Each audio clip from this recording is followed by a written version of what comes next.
It all started when I first came across something called the Pareto principle, also known as the 80-20 rule.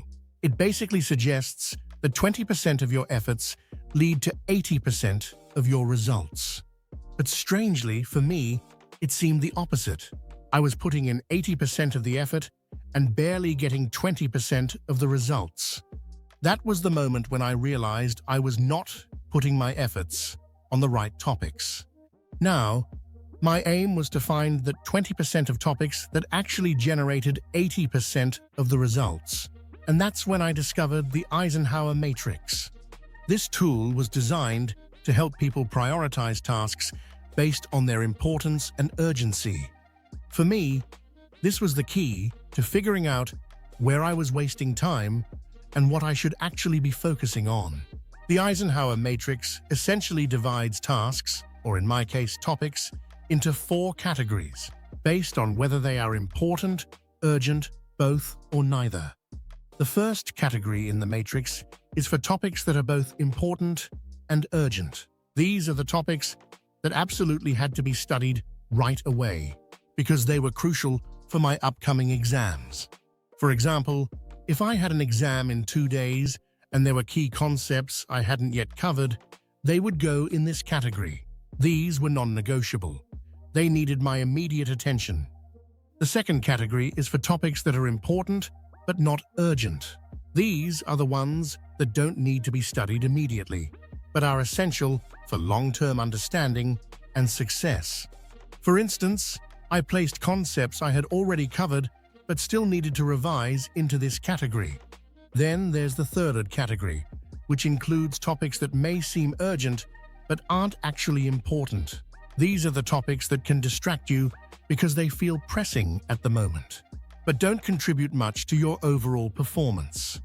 It's easy to get caught up in these, thinking you're being productive, but they don't really add much value in the grand scheme of things. Finally, the last category is for topics that are neither important nor urgent.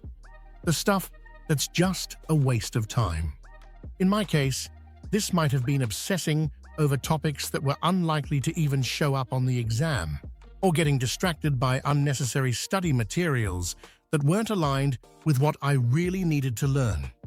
Now, I'm pretty much sure that you might be thinking, how can any topic be a waste of time, right? That's a great question, and I used to think the same thing. How could any topic be a waste of time when it all seems important? But over time, I realized that not every topic has the same weight when it comes to exam performance. And to identify which topics were less useful for me, I looked at 3 things. First, I looked at how often a topic appeared in past exams, or how heavily it was emphasized in the syllabus. If a topic has barely appeared in previous tests, or if it only takes up a tiny portion of the curriculum, then I know I can afford to spend less time on it. Second, I consider how foundational the topic is. Some concepts are key building blocks for understanding other areas. If a topic is one of those core ideas that makes everything else easier to understand, then it's crucial. But if it's just a detail that doesn't really help me grasp the bigger picture, then it might not be as important. Third, I reflect on how well I already know the topic.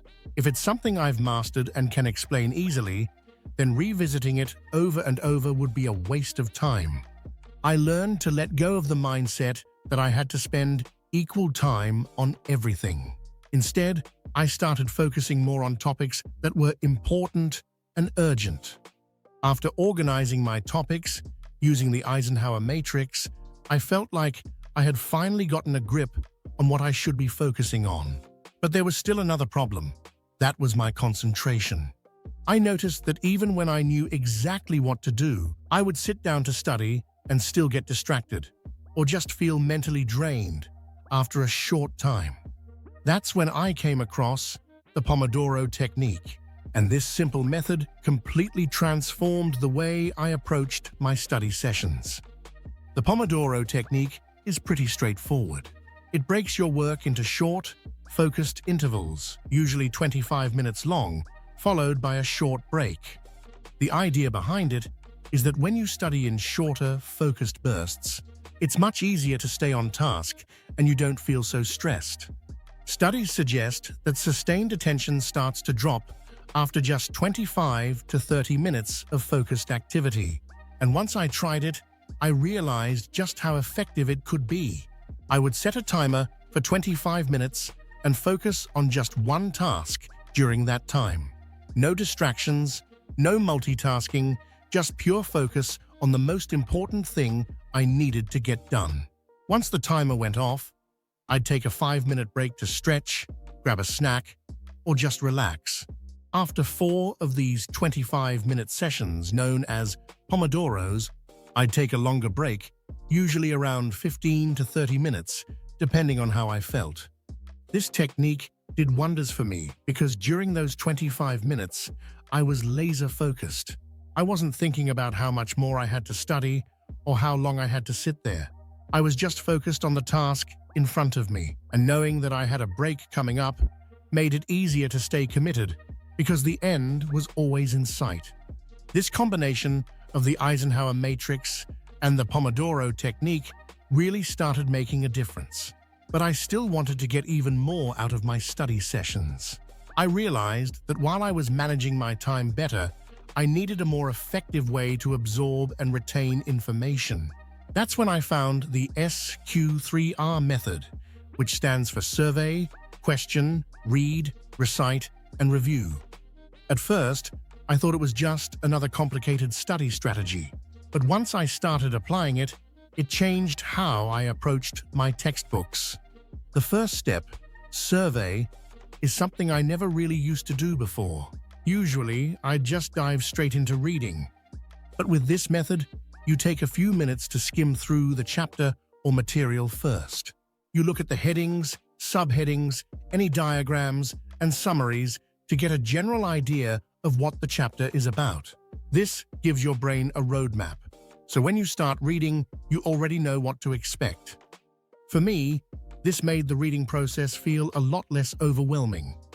Next step is question. As I surveyed the chapter, I started turning the headings and subheadings into questions.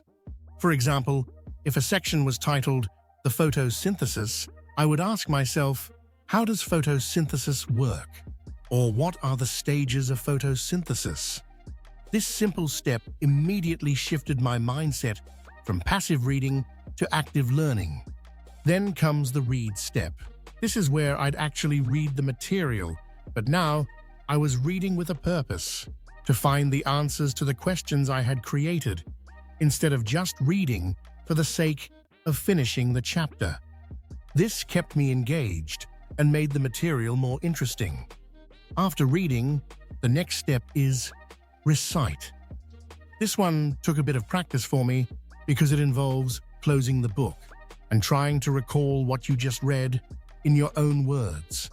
And to make this step more effective, I started applying the Feynman technique, which involves explaining the material as if you were teaching it to someone else or even to yourself. I'd take a blank sheet of paper and try to explain the concept as if I were teaching it to someone else, preferably someone who had no background in the subject.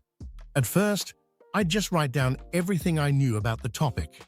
But the trick here is to use the simplest language possible. No jargon, no technical terms, just plain, simple words.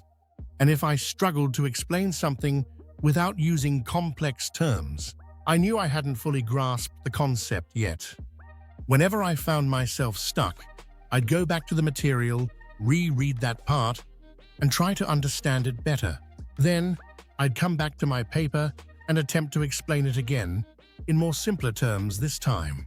The core idea is to simplify the concepts enough that anyone could understand them. As Albert Einstein famously said, if you can't explain it simply, you don't understand it well enough. Finally, the next step is review. This step involves reviewing the material after you finish studying. Go back to the questions you asked and see if you can answer them without looking at the text. This helps consolidate the information in your memory and makes it easier to recall later. Regular review sessions can prevent the material from fading from your memory over time. It was all about studying smarter instead of studying harder. And for more smart study tips, I have a whole Study Smart playlist for you.